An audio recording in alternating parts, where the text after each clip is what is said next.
재건축은 뭐 다 대박이라고 생각했어요. 근데 이런 게 과연 얼마나 지속될 거냐 하는 거죠. 지금의 어떤 현황을 봤을 때는 재건축, 재개발은 지금이 저는 꼭지라고 봅니다.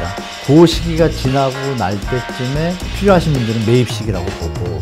위에 한 20, 30층에 사람이 살 거 아니에요? 네. 또 밑에 살지요? 그 미친 거예요, 제가 볼 때. 왜 50층에 살아요? 납골당이니까. 아니,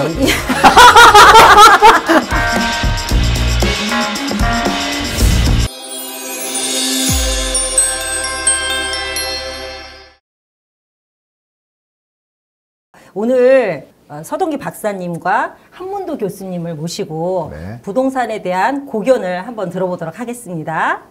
네, 안녕하세요. 빅톡TV 구독자 여러분. 초대해 주셔서 너무 감사드리고요. 제가 오늘 알고 있는 거 도움이 되도록 최선을 다해서 오늘 열심히 하겠습니다. 항상 행복하시기 바랍니다. 화이팅! 네, 안녕하세요. 오늘 한문도 교수님 모시고 부동산에 대한 한문도 교수님의 탁월한 식견 또 의견을 듣는 기회를 갖게 돼서 너무 반갑습니다. 한문도 교수님 오늘 너무 반갑습니다. 예, 감사합니다. 제가 첫 번째 드릴 질문은요. 오세훈 시장 그 취임 이후에 재건축, 재개발이 좀 더 활성화됐단 말이죠. 됐죠. 그러니까 기존의 재건축, 재개발이라기보다는 새로운 타이틀, 뭐 신속통합기획, 모아타운 이런 타이틀들로 지금 어떤 부동산 시장에 영향을 미칠지. 그 재건축, 재개발은 뭐 우리 시청자분한테 미리 말씀드리면 그 항상 좋은 건 아닙니다. 투자하신 분들도 많고 재건축, 재개발의 공통점이 원주민이라고 그러죠. 그 지역에 사시는 분들의 비율이 50%가 다 안 됩니다. 네. 보통 30~40%에서 멈추고요. 투자자들이 많아요. 많은데 투자자들 입장에서 이제 경기가 안 좋다 보면 재건축, 재개발 투자했던 것을 빼는 경우가 있어요. 근데 이제 경제가 안 좋을 때 재건축, 재개발 시장은 일반 기존 주택 시장보다 조금 더 하방 압력이 강합니다. 실제로 투자 측면에서 접근했기 때문에 실거주가 좀 거의 없다 보니까. 그래서 지금 어떤 부동산 경기가 시청자분들도 아시지만 앞으로 상향을 계속 추세적으로 이어가기에는 좀 여건이 좀 안 좋잖아요. 네. 그러니까 당분간은 조금 어려울 것 같습니다. 다만 이제 목동 신시가지가 지구 단위 계획돼서 발표돼서 마치 이제 바로 입주할 것처럼 그런 느낌을 갖지만 지금의 어떤 현황을 봤을 때는 재건축, 재개발은 지금이 저는 꼭지라고 봅니다. 현재 시점에서. 그리고 지금부터 만약에 요즘 뭐 시중에 많이 떠도는 리스크들이 많잖아요. 전쟁 문제도 있고 뭐 금리 문제도 있고 이런 것들이 정리가 되고 나서 보통 보면 6개월 정도, 1년 정도 있으면 약간 부동산 뿐이 아니라 경제가 좀 둔화가 되기 시작합니다. 그 시기가 지나고 날 때쯤에 그때가 적정한 좀 필요하신 분들은 매입 시기라고 보고 그러면 결론적으로 제가 볼 때는 이제 조정이 좀 더 있을 것 같다. 앞으로 재건축, 재개발 시장도 그 뒤에는 이제 자가 마련이나 투자의 개념에서 접근해서 좋지만 지금은 사실 거의 상투에 가깝습니다. 제가 볼 땐. 그래서 거래도 많이 없습니다. 많이 없고 매물은 또 많아요. 물론 이제 오세훈 시장께서 신속통합 계획을 던져주셨는데 재건축, 재개발 그 프로세스를 다 아시겠지만 재건축, 재개발 프로세스 중에 지금 신속통합에 해당되는 부분은 그 건축심의, 교통환경영향평가 심의 이런 심의 세 가지를 보통 한 2, 3년 걸리던 걸 갖다 1년 반으로 줄인다는 거예요. 그걸 줄인 거기 때문에 전체 서울시의 그동안 2020년도 기록에 재건축, 재개발 현장의 평균 사업 연수를 따져보면 재개발은 한 8년 정도, 재건축은 한 9년 정도 소요가 됩니다. 정상적일 때겠죠. 그러면 신속통합이 1년 반을 줄여도 7년에서 8년은 걸린다는 얘기거든요. 그러면 지금 시작한 뭐 압구정이나 막 지금 움직이는 것 같지만 8년 뒤를 봐야 되는데 여러분들도 아시다시피 8년 뒤 시장을 아무도 모르잖아요. 물론 이제 서울이라는 희소성 때문에 어떤 만약에 리스크가 발생해서 하방 압력이 오더라도 그 정도는 약하겠죠. 희소성이 있고 또 수요자가 많으니까. 다만 전체적인 흐름에서 벗어날 수는 없다. 그걸 볼 때 현재 재건축, 재개발 지역의 그 주택가격, 평당 토지 가격을 계산해 보면요. 상당히 수준이 높습니다. 제가 개인적으로 볼 땐. 그래서 조금 도움은 되지만, 속도에는 도움이 되지만 무리하게 투자하신 분이 계시다라면 자산 관리 한번 체크를 해 보실 때가 됐고, 그리고 지금 들어가시려고 하시는 분들에게는 제 입장이라면 좀 리스크가 다 끝난 내년 하반기 이때 들어가셔도 늦지 않다. 지금보다 더 올라갈 것 같지는 않아요. 제가 볼 때. 그래서 또 어느 속도도 좋고 건축 자재가 또 많이 바뀌었잖아요. AI로 인해 가지고. 아파트의 질은 무조건 좋습니다. 좋은데 예전에 제가 서동기 회장님 그저 유튜브 쇼츠를 봤는데 재건축 슬럼화 된다. 뭐 100만 뷰 찍은 걸 제가 아는데요. 저 그거 보고서 제가 되게 저 공감을 했습니다. 왜냐하면 다 알고 있는 사실인데 그걸 먼저 말씀을 해주셔가지고 그러니까 그거죠. 회장님 말씀대로 35층으로 올렸어요. 그 다음에는 70층 올려야 되잖아요. 그럼 아시겠지만 50층에서 70층 올릴 때는 건축비가 1.5에서 1.8배가 들어요. 그러니까 지금처럼 일반 분양분이나 이런 개념이 수익성이 좀 안 맞게 됩니다. 그래서 지금이 약간 꼭지이기 때문에 그런 부분들 다시 한번 재건축 재개발 시장에 막 오세훈 시장 얘기가 달아오른 것 같지만 면밀하게 내용을 들여다보면은 과연 적정한 가격 수준인가, 앞으로도 이 가격이 유지될 것인가, 앞으로도 올라갈 것인가를 생각해 보시면은 다시 한번 체크할 어떤 요인들이 좀 있다. 그래서 조금은 신중하게 접근하시는 게 좋겠다고 말씀드리겠습니다. 네. 박사님께서는 그럼 어떻게 생각하세요? 재건축. 우리나라는 뭐 아파트 문화가 뭐 생긴 지 오래된 것 같아도, 한 65년 정도뿐이 안 돼요. 아파트라는 게 생긴 게. 1958년도에 그 종암 아파트가 처음 생겼어요. 아파트가. 5층짜리가 생겼는데, 뭐 연탄 보일러를 떼는 유일한 최신식 아파트가 생긴 거예요.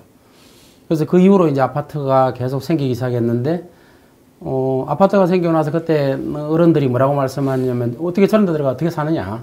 단독주택에만 살아오던 분들이, 점점점 고층화되니까, 내가 집에서 잠을 자는데 내 위에서도 잠을 자고, 내 밑에서도 잠을 자고, 또 양옆에서도 잠을 자고 있어요. 그렇죠. 그래서 제가 한번 그런 걸 생각해 봤어요. 아파트가 만일에 그 유리관처럼 투명하게 다 보인다면, 내가 누워 있는데 위에 20층 정도의 사람들이 자고 밥하고 뭘 하는지 모르겠지만 하여튼 다 보인다고 치고, 또 밑에 있는 분들이 다 보여요, 투병. 또 양옆에 있는 분들이 볼 수 있잖아요. 그렇죠. 그랬을 때 앞이 캄캄하더라고요. 저도 아파트에 살지만, 야, 아파트에 사는 게 과연, 투명 유리관이라면 내가 과연 여기서 잠을 제대로 잘 수 있을까? 다 보이는데. 위에 한 20, 30층의 사람이 살 거 아니에요? 또 밑에 살지요? 양쪽에 살지요? 과연. 근데 다행히 안 보이니까 잊고 자는 거예요. 나 혼자만 있다, 여기는. 뭐 위에도 아무도 없고, 밑에도 아무도 없고, 양쪽에. 근데 실제로는 다 있잖아요. 그렇죠. 근데 아파트 문화가 계속 발전하면서, 그런 걸 잊고, 이거는 내 공간만이다. 이렇게 잊고 사는 거지. 만일에 그 처음에 아파트 문화가 들어오면서 아파트에서 어떻게 잠을 자지? 내 위에서 몇십 명이 잠을 자고 있는데, 내 밑에서 몇십 명이 잠을 자고 있는데, 납골당 있죠? 예. 그 아래 위로 다 있잖아요. 그렇죠. 근데 살아있는 사람이 이렇게 겹겹이 겹쳐서 잔다는 것 자체가 좀 문제가 좀 있을 것 같더라고요. 그래서 어쨌든 재건축, 재개발 이런 것들이 이제 아파트 문화가 얼마 안 됐으니까 그게 한 30년, 40년 지나다 보니까 이제 낡았잖아요. 이제 재건축이 필수적으로 나타나잖아요. 근데 5층짜리 아파트를 질 때는 뭐 한 15층 짓는단 말이에요. 그러면 살고 있는 사람들이 돈이 많이 생겨요. 분양 많이 하고 나면. 그렇죠. 그래서 재건축 대박 신화가 생긴 거예요. 재건축은 대박이다. 5층짜리를 지면 뭐 15층, 20층까지 짓는단 말이에요. 그러면 뭐 재건축은 뭐 다 대박이라고 생각했어요. 근데 이런 게 과연 얼마나 지속될 거냐 하는 거죠. 15층, 나중에 30층, 50층 짓는 것보다 70층 지면은 공사비가 2배 더 들어요. 50층 짓는 것보다 70층 짓는 게. 그렇기 때문에 과연 이게 어디까지 지을 수 있느냐. 만일에 거기 살고 있는 사람들이 이제 고층에 살고 있는 분들이라면 재건축을 하려면 분담금을 내야 되는데 분담금을 과연 감당할 능력이 있는 건지, 만일에 지역이 좋아서 또 소득이 좋은 분들이 살아가지고 분담할 능력이 있는 분들이 많이 있다면 재건축이 가능하겠죠. 다시 또 뭐 훨씬 더 초고층으로 될 수 있을 거예요. 근데 최근에 뭐 상계 주공 5단지 보니까 뭐 5억짜리 아파트인데 분담금을 5억 낸대요. 그러면 거기 사는 분들이 5억을 과연 마련해서 더 낼 수 있을까? 그런 것들이 앞으로 초고층화되면 현상들이 생겨나고, 만일에 더 이상 고층화를 시키는데 부담할 능력이 없어진다면 그 아파트는 슬럼화될 수밖에 없죠. 물론 당장 되는 건 아니에요. 그게 30년, 50년, 100년 후. 근데 우리가 사는 게 우리 세대만 생각해서는 안 되잖아요. 맞아요. 앞으로 100년 후를 생각하고 아파트를 지어야 되고, 50년, 100년 후를 생각해야 되기 때문에, 그때 되면 과연, 수도권에 있는 저 많은 고층 아파트들, 과연 어떻게 될 것인가.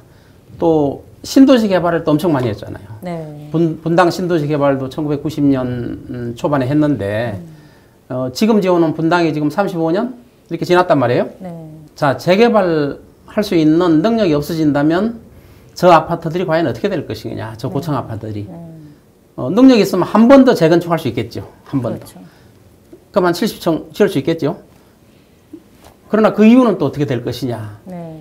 그래서 그 앞으로 100년 후를 생각한다면 야, 그 유령 아파트가 굉장히 많이 생길 수 있겠다. 네. 이런 생각이 듭니다. 그래서 네. 아파트를 질 때 또 고층화 시킬 때 또 용적률을 풀어주고 그냥 제한을 무제한 완화만 한다고 좋은 게 아니고 아파트 계획을 세울 때는 뭐 신속 통합 기획이니 빨리 하는 것도 좋아요. 그러나 100년 후를 생각해서 계획을 하면 어떨까 이렇게 생각해 봅니다. 네. 어쨌든 노후화되고 지어야 지어야 되잖아요. 네. 그렇죠. 또 안 지을 수는 없잖아요. 제가 답변 드릴까요? 예, 그거 여쭤봐야 돼요. 그러니까 아까 저 회장님 말씀하신 거랑 일맥상통해요. 일기 신도시 같은 경우에 35년이 됐잖아요. 네. 그럼 리모델링 현장들은 거의 자부담으로 하고 있어요. 왜냐하면 그 증축분이 좀 작기 때문에. 그러니까 그럴 때는 가능한데 리모델링이 아니라 지금 정부에서 발표한 일기 신도시 특별법 뭐 이런 거 있지 않습니까? 그걸 쓰면은 뭐 300%, 500% 하겠다고 하는 건데 그럼 도시는 좀 망가지거든요. 그렇죠. 쾌적성이 떨어지게 되고 그 주민들이 반대를 해요 벌써. 선진성이 좀 있다 보니까. 근데 여기서 그럼 서울을 안을 들어보면 다세대 다주택이 많잖아요. 슬럼화된 데가. 그럼 우리가 프랑스를 한번 예를 들어볼게요. 프랑스가 우리처럼 우리보다 훨씬 먼저 개발 선진국이었잖아요. 거기 아파트 많습니다. 시내 가면. 근데 살아보니까 회장님 말씀하신 문제점들이 이미 예측이 된 거예요. 네. 예측이 되다 보니까 나중에 이걸 부시고 지으려면 큰 사회가 문제가 되는 거예요. 그 안에 있는 분들은 능력은 없지. 그렇다고 공익 정부의 세금으로 지어줄 수도 없지. 문제가 생기죠. 그래서 결국 어떻게 됐냐면 아파트를 짓는 거를 약간 스톱을 하고 우리로 말하면 다세대 빌라 같은 거죠. 그 원래 주택들을 리모델링 하는 거를 정부가 지원해 줍니다. 정부 지원해서. 왜? 그런 리모델링 지역들은 나중에 문제가 있을 때 철거하거나 새로 짓는데 시간도 짧고 전체 어떤 수요 이동도 안정적이에요. 바로 철거하고 바로 지을 수가 있거든요. 그럼 대한민국의 서울 수도가 뭐 집이 모자라다고 하면 다세대 빌라들을 다 부시고 지었을 때의 가구 수보다 실제 세입자도 있잖아요. 그렇죠. 다가구 같은 경우에는 8집이 사는데 집을 지면 하나밖에 안 줘요, 분양권을. 그럼 7집은 딴 데 가야 되잖아요. 네. 집이 주는 모습이에요, 정확히 보면. 그러면 어떤 방법이 있냐면은 이런 주택들에 대해서 지금 우리가 막 뭐 600%, 700% 얘기도 나오고 시내 가면은 오피스텔에서 살잖아요. 그러면 일조권 같은 것도 중요하지만 일조권을 조금 줄이면 용적률을 올려줄 수가 있어요. 그 용적률을 예를 들어서 다세대다 다 주면 그게 건축비를 보강할 수가 있어요. 분양을 하면. 그러면 지금 현재 있는 다세대 대건축을 재개발 모아타운 이래가지고 용적률을 올려주잖아요. 네. 국가에서 리딩을 해서. 그럼 어느 데는 되고 어느 데는 안 되잖아요. 근데 짓는 모습이 뭐예요? 아파트 쪽인 거예요. 네. 그러지 말고 현재 다세대 다건축에서 두 개를 합쳐서 쫙 한번 올리면 공간이 생기죠.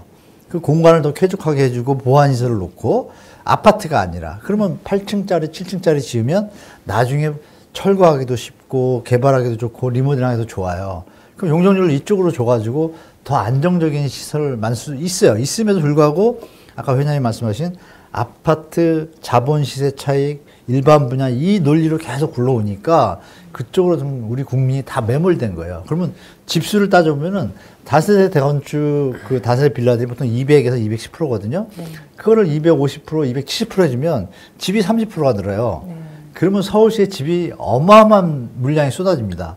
그런 방법도 있다라는 걸 말씀드리고 싶은 게 뭐냐면 프랑스가 왜 그러면 아파트를 안 짓고 그걸 넘어갔을까요? 바보라서? 자본시대를 몰라. 그게 아니죠. 네. 인간들이 쾌적하게 살 수 있고 회장님 말씀하신 미래를 볼 때 50층을 다시 70층을 어떻게 100층을 어떻게 줘요? 그건 나중에 문제가 되니까 그런 긴 안목에서 본다라면 지금이라도 재개발 재건축은 당연히 필요하지만 형태의 변경이 필요하다. 아파트뿐이 아니라 고급 빌라촌도 많잖아요. 네. 그럼 7, 8층이면 동반도 멀고 일조권도 좋아요. 요즘 35층 아파트 가면요 5층, 6층까지 해가 안 들어요. 맞아. 이런 부분들을 좀 고려한다라면 제가 볼 땐 좀 얘기가 좀 산만한 것 같지만 네. 그런 쪽에 대안을 가져가도 되겠다라고 좀 말씀드리고 싶어요. 아, 네. 네. 근데 어떤 사람들은 초고층 가고 싶잖아요. 계속 지금도 좋은. 그거는 PD 같은 분하고 기자밖에 없어요. 제가 얘기 드렸잖아요. 네. 압구정 주민들이 상위 반대를 1%분들인데 투표를 하니까 네, 네. 5,000표인데 4,500표가 반대네. 저는 회장님도 있지만 저도 답답한 게 그런 거 안 가진 분들이 더 자기가 지키길 원해. 네. 당사자들은 전혀 그거 아닌데 바깥에 있는 사람들이 네. 이거 어떻게 표현하지? 그죠? 그냥 웃기는 거죠. 어떻게 보면. 뭐라고 딱히 떠오른 말이 없네 그걸. PD님이 초고층 하나 사셨어요? 네? 초고층 분양받으셨어요? 아니요. 대부분 많은 사람들이 정말 좋은 데 막 뷰 좋은 데 살고 싶다 막 이런 얘기도 그러니까 안 살아봤으니까 그런데 네. 그러니까 이 얘기 드릴게요. 살아본 사람은요 다시 안 살아요 거기. 다 남들 앞에서는 뷰 좋고 얘기만 하고 돌아서 막 창문도 물고 성수동 트리마제 뭐 이런데 뭐 하루 종일 햇볕이 들어와서 잠도 못 잔다 뭐 이렇게 하시네. 그거를 하던데. 못 하는 거야. 하고 싶은데 이게 또 안티 생길까봐 저도 들어오면은 60층 살아보니까 욕만 나오는데 욕할 수가 없잖아요. 그거를 기자들도 알아. 네. 근데 이제 우리 PD님처럼 로망, 그죠? 노망 PD님 있는 몇 층 사람들도 사시는데요? 있긴 있죠. 지금 몇 층 사세요? 지금 20층 사는데 20층도 높다고 생각하는 사람도 있잖아요. 예. 그러니까 20층 사시니까 예. 70층 가야 이게 재건축이 되는 거야. 그렇지. 그러니까 그런, 그러면 안 돼. 뭐라고 얘기할 수가 없네, 딱히. 네네. 다른 사람들이 많이 그런 생각들을 가지고 있는 것 같아서 한번 여쭤보고 그분들만 주위에 계셔서 그래. 예. 저는 이제 객관적으로 보잖아요. 주위 보면 단독주택 사는 분들은 저 미친 사람들 아니냐 그런다고. 50층 올라가면 미친 거 아니냐고. 그 미친 거예요, 제가 볼 때. 왜 50층에 살아요? 납골당이니까 사는 거죠. 그게 뷰하고 로망이 있잖아요. 그러니까 진정한 부를 갖고 있는 사람들은 거기 안 살아요. 그러니까 이게 아까 말씀하신 게 답이 있는 게 맨하탄도 보면 5, 60대들은 40층, 50층 가서 살아요. 벌고 이제 말씀하신 부담이나 관리비가 세거든요. 관리비 졸라 비싸 거기. 그거 하니까 사는 거지 일반화를 시키면 안 되니까 큰일 난다니까. 이거 우리나라 큰일 났어요. 이거 어떡하냐. PD님이 저 정도니까 뭐 그죠? 와 이거 어떡하냐. 초고층 사는 사람들 숫자를 계산을 해보면 지금 0.01%밖에 안 돼요. 그렇게 좋으면 봐요. 그렇게 좋으면 빨리빨리 다 때려짓지 왜 안 짓죠? 제 생각에는 만약에 시그니엘 산다. 롯데타워. 그럼 사람들이 어떻게 생각하냐면 시그니엘 산다라는 이 말 한마디만 하면 잘 사는구나, 부자구나 이렇게 생각하잖아요. 그거에 대한 자기들만의 어떤 프라이드 때문에 그러니까 시그니엘을 사는데 사기꾼이 50%는 뉴스에 안 나오잖아. 지금이야 이제 관리비가 3,400만 원 들지만 그치. 낡으면은 맞아요. 3, 4천만 원 들어요. 지금 그렇죠. 맨하탄에 고쳐야 되니까. 답이 없어. 100평짜리 고속도 지금 한 이 달에 얘기해 주세요. 회장님. 한 달에 몇 천만 원 들어가요. 방송으로. 비용이. 맨하탄 같은 네네. 경우에 이제 초고층 아파트가 있죠. 80층, 90층. 많죠. 예. 평당 뭐 한 3억 이상 가요. 평당 3억이요. 예, 3억 이상. 네네. 근데 그게 이제 처음에 살 때는 괜찮아요. 처음에 살 때는 월 한 1,000만 원, 2천만 원 관리비 내거든요.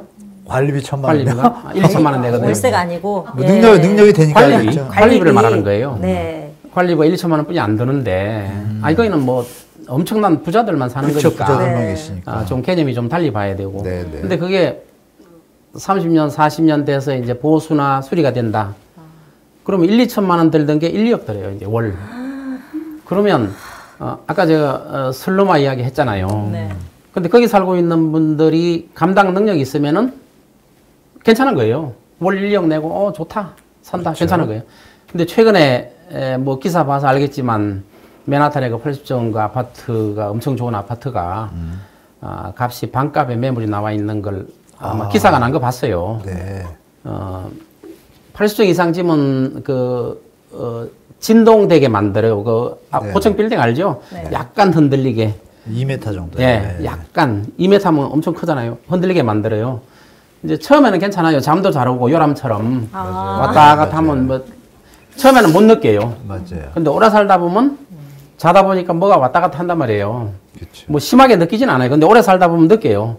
나이가 들고 뭐 젊었을 때야 뭐 그런 건 못 느끼는데 나이가 점점 들면 흔들리기만 해도 이게 내가 어떻게 되는 거 아니야? 이런 생각을 항상 하게 돼요. 나이가 들수록. 네.